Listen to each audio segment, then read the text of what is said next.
Salut tout le monde, c'est Louis-Jean et Cathy Tétrault qui vous accueillent pour parler, vous le savez, je suis journaliste sportif, mais c'est à titre de père que je vous adresse aujourd'hui. Cathy, tu es directrice au Centre CyberAide de Québec, mais tu vas aussi nous parler beaucoup plus de ton expérience comme mère, parce que comme tu le sais, tout le Québec, toute l'Amérique du Nord actuellement, on est confiné, on est à la maison, et ça présente toutes sortes de défis. Alors, toi et moi, on s'est rencontrés à travers des chroniques à Salut Bonjour au cours de la dernière année, et tu as eu la brillante idée de dire qu'est-ce qu'on peut faire pour accompagner les parents qui sont à la maison, qui s'arrachent les cheveux, des fois comme moi, comme toi, sur la routine qui est complètement chamboulée actuellement, et qu'est-ce qu'on peut faire pour aider nos enfants à ne pas être accrochés à quoi? À leur cellulaire ou à leur tablette ou à leur console de jeu. Alors, tu m'as souvent parlé de l'importance de développer vraiment de saines habitudes lorsqu'on parle des écrans, et c'est un peu ça aujourd'hui notre chronique. Oui, tout à fait. C'est vraiment le but de notre chronique, là, c'est de parler de la santé et l'utilisation des écrans, là, comment rester en santé. Pour revenir là, vraiment à ce petit rappel là, de la dernière année, effectivement, il est arrivé plusieurs occasions que j'ai eu à te croiser à TVA ou à parler de sujets qui préoccupent les parents. Puis c'est vraiment en mesure de confinement, en mesure de tout ce qui est arrivé dans la dernière année, là, que j'ai pensé à toi, à ton engagement en tant que papa dans le sport, à faire des petites chroniques comme ça pour aider les parents là, dans le temps de confinement, puis même par la suite.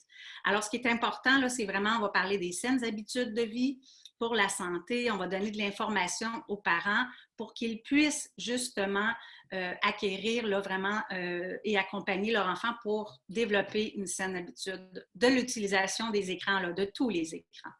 Oui, parce que ça sous-entend qu'il y a une utilisation qui est souvent malsaine. On parle de quoi? Qu'est-ce qui fait en sorte qu'on est capable de mieux savoir, ou on a des pistes qui nous disent on a peut-être un petit problème, on est peut-être mieux d'intervenir ou d'essayer de corriger certaines choses?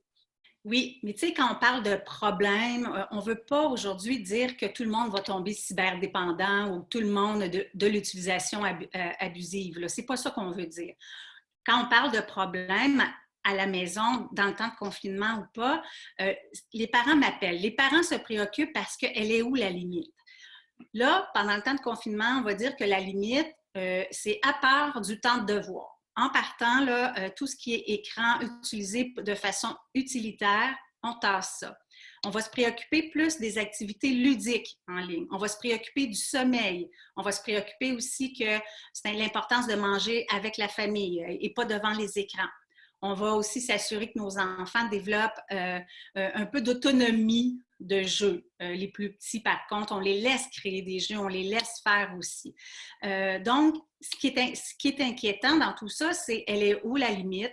Est-ce que ça brime sa santé physique? Est-ce que ça rend l'enfant anxieux ou en colère? Est-ce qu'il ne veut plus être avec nous? Il veut juste être dans sa chambre. Pour un ado, il faut faire attention. Il y a des temps de pause qui ont besoin d'être avec eux-mêmes ou leurs amis, c'est bien entendu. Ça répond au côté social, ça répond au côté ludique et ça répond aussi en ce moment pour le scolaire. Alors, il faut vraiment gérer tout ça de façon là, équilibrée.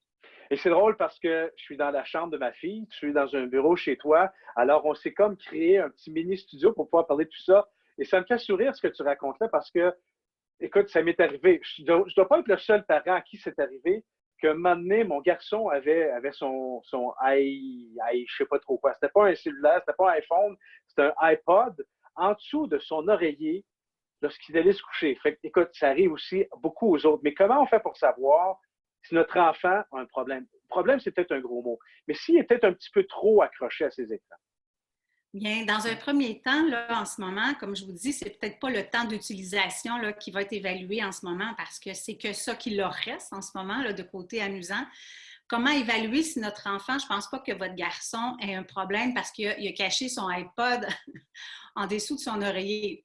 Donc, lui, ben, il allait probablement voir des choses qui lui plaisent et il ne voulait pas s'en couper. D'un côté, là, c'est normal. Ce qu'ils ont besoin, c'est que quand on leur retire, quand on intervient, ils ont besoin de savoir que c'est bon pour leur santé. Alors, comment on fait pour reconnaître, encore une fois, une façon de faire? On peut fermer carrément Internet la nuit et on va s'apercevoir là que notre enfant game ou pas ou va sur les réseaux ou sur Netflix la nuit parce que là, il n'aura pas accès à tout ça. Il va vous en parler le lendemain. Donc, surveiller la nuit, ça peut être problématique si notre enfant il va la nuit. Qu'est-ce qui peut être problématique aussi, c'est de faire que ça avant le sommeil. Donc, de ne pas vouloir laisser les écrans 1 heure avant le dodo parce que j'en ai absolument besoin, mais là, il faut vraiment que l'enfant pratique à quitter 1 heure avant pour sa santé, pour son sommeil, pour la production de la mélatonine aussi. Oui, ouais, la lumière bleue, c'est certainement pas quelque chose qui va aider à dormir, tout le contraire. D'ailleurs, il y a beaucoup de trucs, de choses, des outils qui sont extrêmement utiles sur le site de CyberAide. Les gens, je vous invite à y aller. Il y a différentes choses. Il y a même 15 applications que tu proposes, que tu as mis sur le site, qui peuvent peut-être aider les parents à mieux composer avec tout ça. Comment on peut décrocher ou mieux utiliser les écrans. Oui, effectivement, là, il y a des outils qui sont faits là, dans le cadre de plusieurs projets, des outils qui sont accessibles gratuitement. Je vais mettre aussi quelques captures d'écran de mes conférences parents. Je vais les mettre à la fin de chaque chronique qu'on va faire aussi pour que les parents puissent vraiment en prendre connaissance. Mais comme je vous dis, c'est très important là, d'encadrer un peu plus et important aussi de faire un horaire. Il y a une proposition d'horaire sur le site Internet du Centre CyberAide, dans la section outils. Vous allez trouver un horaire avec des idées d'activités ludiques et l'enfant peut se faire lui-même un horaire et le respecter et voir s'il s'en met trop ou pas. Aussi, bien, il faut qu'il y ait des temps morts, des temps libres. Encore une fois, là, je répète, autant que nos enfants étaient surchargés avant, autant là, ils se retrouvent avec pas beaucoup d'encadrement. Alors, oui, on peut se permettre d'être un petit peu plus lousse, mais ils doivent garder les bonnes habitudes avec l'utilisation des écrans pour le retour qui va se faire à l'école pour garder leur santé aussi. Et j'inviterais les jeunes à la maison qui ne savent pas, derrière toi, tu as quelque chose de fascinant. Ça s'appelle une bibliothèque dans laquelle il y a des livres. Et oui, des livres, ça peut être extrêmement, extrêmement utile aussi pour les enfants. Des fois, décrocher, pas de bruit, pas rien, et lire un bon livre, c'est extrêmement important. Et oui, c'est absolument le temps. Je pense qu'on a tellement de choses qu'on peut aborder, qu'on peut développer là-dessus, qu'on va faire une autre chronique, si tu veux, ensemble là-dessus, pour parler des trucs pour décrocher des écrans, comment mieux les utiliser, les 15 applications et tout ça. On va développer ça un petit peu plus en profondeur la prochaine fois. On vous invite à aller sur notre page Facebook, que vous voyez le lien sur le bas de l'écran. Écrivez-nous des questions, des suggestions. On va y répondre lors de la prochaine chronique. Mais Cathy, c'était un plaisir de te découvrir au cours de la dernière année. C'est un plaisir de pouvoir parler de tout ça et d'échanger.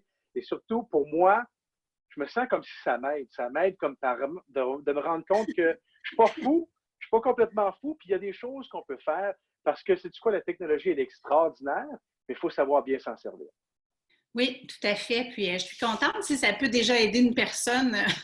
Mais moi aussi, ça aide. Puis je voulais terminer en disant aux parents, plusieurs parents m'ont confié que l'utilisation de Netflix ou il peut y avoir de l'abus dans d'autres plaisirs aussi. Alors, vous êtes des modèles. Alors, nous sommes des modèles en tant qu'adultes aussi. Alors, pourquoi pas nous aussi faire un peu plus attention pour mieux accompagner nos enfants aussi. Alors, à la prochaine, j'espère que vous avez aimé ça. Puis, merci encore à Louis d'avoir accepté de participer à ce projet d'information-là. Merci. À bientôt. On a hâte de vous voir. Salut. Merci.